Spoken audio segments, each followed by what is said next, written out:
கர்நாடகாவுல நம்மளுக்கும் அவங்களுக்கும் நிஜமான வாய்க்கா தகராறு. நம்ம ஊர்ல சொல்லுவாங்க பத்தியில அந்த வாய்க்கா தகராறுன்னு. நம்ம யாருக்கு வாய்க்கா தகராறு இருக்கோ நமக்கு அவங்களுக்கு தான். அந்த வாய்க்கா தகராறு இருக்கக்கூடிய கர்நாடகாவுல தமிழ்நாட்டை சேர்ந்த ஒரு இளைஞன் கர்நாடகா சிங்கம்னு பேருவார். தமிழ்நாட்டை சேர்ந்த ஒரு இளைஞன் கர்நாடகாவுல போய் கர்நாடகா சிங்கம்னு பேருவாங்க.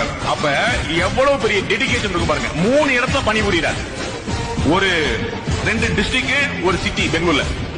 3 இடங்கள்லயும் அந்த பழைய வீடியோ நீங்க பார்க்கணும். அந்த ஒல்லியா இருக்கக்கூடிய அந்த அண்ணாமலைங்கிற அந்த ஐபிஎஸ் ஆபீசர் நீங்க பார்க்கணும்.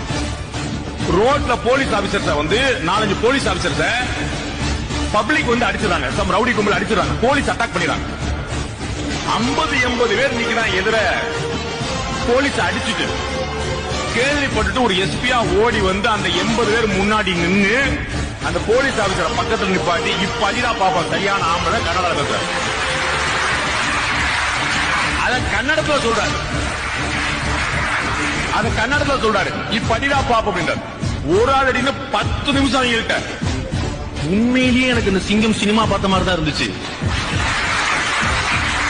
இந்த ஓங்கி அடிச்சா 1.5 டன் வெயிட் வச்சு பாக்குறியான்னு அந்த வரத்து. அப்ப எவ்வளவு பெரிய கட்சி வேணும் பாருங்க.